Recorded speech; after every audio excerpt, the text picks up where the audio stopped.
ರಾಜ್ಯ ಮಟ್ಟದ ಜಿನ ಭಜನಾ ಸ್ಪರ್ಧೆ ಸೀಸನ್ 9ರ ಭಾರತೀಯ ಜೈನ್ ಮಿಲನ್ ವಲಯ 8ರ ಆಶ್ರಯದಲ್ಲಿ ಈ ಬಾರಿ ಮಂಗಳೂರು ಜೈನ್ ಮಿಲನ್ ಅತಿಥೇಯದಲ್ಲಿ ಪಿಲಿಕುಲ ನಿಸರ್ಗಧಾಮದ ಸ್ಕೌಟ್ಸ್ ಮತ್ತು ಗೈಡ್ಸ್ ಸಭಾಭವನದಲ್ಲಿ ತಾರೀಕು 3 ಮತ್ತು 4ರಂದು ಸೆಮಿಫೈನಲ್ ಮತ್ತು ಫೈನಲ್ ಜಿನ ಭಜನಾ ಸ್ಪರ್ಧೆ ನಡೆಯಲಿದೆ. ಭಾರತದ ಸಮೃದ್ಧ ಸಾಂಸ್ಕೃತಿಕ ಮತ್ತು ಆಧ್ಯಾತ್ಮಿಕ ಪರಂಪರೆಯನ್ನ ಜನಸಾಮಾನ್ಯರೊಳಗೆ ಇನ್ನಷ್ಟು ಆಳವಾಗಿ ಬೆಳೆಸುವ ಉದ್ದೇಶದೊಂದಿಗೆ ಜಿನ ಭಜನಾ ಸ್ಪರ್ಧೆ ಸೀಸನ್ 9ರ ಕಾರ್ಯಕ್ರಮವನ್ನ ಭವ್ಯವಾಗಿ ಆಯೋಜಿಸಲಾಗಿದೆ. ಈ 2 ದಿನಗಳಲ್ಲಿ ವಿಶೇಷ ಧಾರ್ಮಿಕ ಸಾಂಸ್ಕೃತಿಕ ಕಾರ್ಯಕ್ರಮ ನಡೆಯಲಿದೆ ಎಂದು ಪತ್ರಿಕಾಗೋಷ್ಠಿಯಲ್ಲಿ ತಿಳಿಸಿದರು.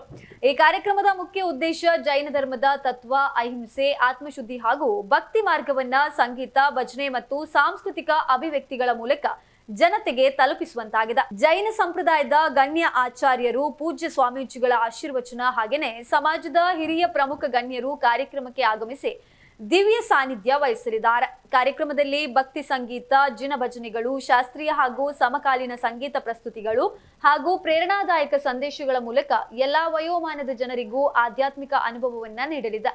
ಖ್ಯಾತ ಕಲಾವಿದರು ಹಾಗೂ ಯುವ ಪ್ರತಿಭೆಗಳು ತಮ್ಮ ಕಲಾ ಸೇವೆಯನ್ನ ಸಮರ್ಪಿಸುವ ಮೂಲಕ ಕಾರ್ಯಕ್ರಮಕ್ಕೆ ವಿಶೇಷ ಕಳೆ ನೀಡಲಿದ್ದಾರೆ. ಇನ್ನು ಈ ಜಿನ ಭಜನ ಸ್ಪರ್ಧೆಯು ಧರ್ಮ, ಸಂಸ್ಕೃತಿ ಮತ್ತು ಸಮಾಜವನ್ನ ಒಂದೇ ವೇದಿಕೆಯಲ್ಲಿ ಒಂದಾಗಿಸುವ ಮಹತ್ವದ ಪ್ರಯತ್ನವಾಗಿದ್ದು, ಭಕ್ತರು, ಸಂಗೀತಾಸಕ್ತರು ಹಾಗೂ ಸಾಂಸ್ಕೃತಿಕ ಮನಸ್ಸುಳ್ಳ ಎಲ್ಲರೂ ಹೆಚ್ಚಿನ ಸಂಖ್ಯೆಯಲ್ಲಿ ಭಾಗವಹಿಸಿ ಕಾರ್ಯಕ್ರಮವನ್ನ ಯಶಸ್ವಿ ಮಾಡಬೇಕೆಂತ ಪತ್ರಿಕಾಗೋಷ್ಠಿಯಲ್ಲಿ ಆಯೋಜಕರು ಮನವಿಯನ್ನ ಮಾಡಿದ್ದಾರೆ. ಇನ್ನು ಪತ್ರಿಕಾಗೋಷ್ಠಿಯಲ್ಲಿ ಭಾರತೀಯ ಜೈನ್ ಮಿಲನ್ ವಲಯ 8ರ ಉಪಾಧ್ಯಕ್ಷ ಸುದರ್ಶನ್ ಜೈನ್, ಭಾರತೀಯ ಜೈನ್ ಮಿಲನ್ ವಲಯ 8ರ ನಿಕಟಪೂರ್ವ ಅಧ್ಯಕ್ಷ ಪುಷ್ಪರಾಜ್ ಜೈನ್, ಭಾರತೀಯ ಜೈನ್ ಮಿಲನ್ ಮಂಗಳೂರು ಅಧ್ಯಕ್ಷ ರತ್ನಾಕರ್ ಜೈನ್, ಕಾರ್ಯದರ್ಶಿ ವೈಶಾಲಿ ಪಡಿವಾಲ್, ಕೋಶಾಧಿಕಾರಿ ಪ್ರಿಯದರ್ಶಿನಿ ಉಪಸ್ಥಿತರಿದ್ದರು. ಡಾಕ್ಟರ್ ವೀರೇಂದ್ರ ಹೆಗಡೆ ಅವರು ಹಾಗೆ ಸ್ವಾಮೀಜಿಯವರು, ಬಹುಮುಖ್ಯದ ಶ್ರೀಗಳು, ಎಲ್ಲ ಹಿರಿಯರು, ಜೈನ್ ಮಿಲನ್ ಶ್ರವಣ ಬೆಳಗದ ಶ್ರೀಗಳು ಕೂಡ ಈ ಕಾರ್ಯಕ್ರಮದಲ್ಲಿ ಭಾಗವಹಿಸಿದ್ದಾರೆ.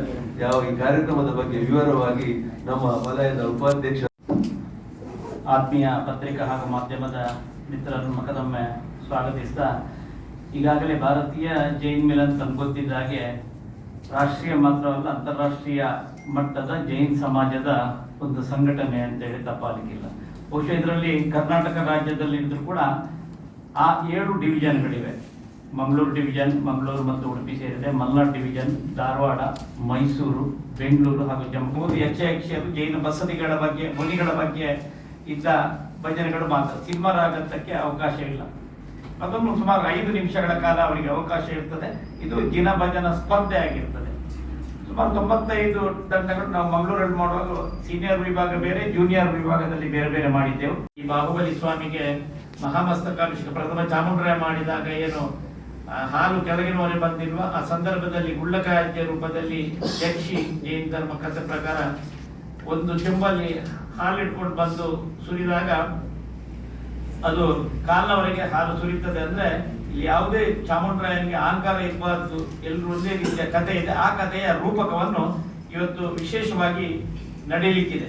ವಿಭಾಗಗಳಲ್ಲಿ ಕೂಡ 7 ವಿಭಾಗ ಆದ ನಂತರ ಸೆಮಿಫೈನಲ್ ಹಾಗೂ ಫೈನಲ್ ಕಾರ್ಯಕ್ರಮ 8 ಆವೃತ್ತಿ ನಡೆದಿದೆ. ಹಿಂದೆ ಧಾರವಾಡದಲ್ಲಿ ಆಗಿತ್ತು, ಶ್ರವಣಬೆಳಗೊಳ ಮಸ್ತಕಾಭಿಷೇಕ ಪೂರಕವಾಗಿ ಆಗಿತ್ತು, ಮೈಸೂರಿನಲ್ಲಿ, ಬೆಂಗಳೂರಿನಲ್ಲಿ 2 ಬಾರಿ, ಕಳೆದ ಮೂಡುಬಿದ್ರೆಯಲ್ಲಿ ಆಗಿತ್ತು.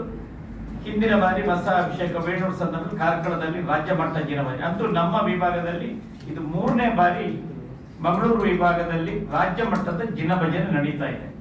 ಈ ಸಾರಿ ಪಿಲಿಕುಲಂ ಕಳೆದ ವರ್ಷವೇ ನಾವು ಬೆಂಗಳೂರಿನಲ್ಲಿ ಆಗುವಾಗಲೇ ರತ್ನಾಕರರು ಮಂಗಳೂರಿನಲ್ಲಿ ನೆಕ್ಸ್ಟ್ ವರ್ಷ ನಾವು ಮಾಡ್ತೇವೆ, ಮಂಗಳೂರು ಮಿಲನ್ ಅಧ್ಯಕ್ಷರಾಗಿ ಇಂಥ ಜವಾಬ್ದಾರಿಯನ್ನು ವಹಿಸಿಕೊಂಡು ಪುಷ್ಪರಾಜರು ಇದ್ರು.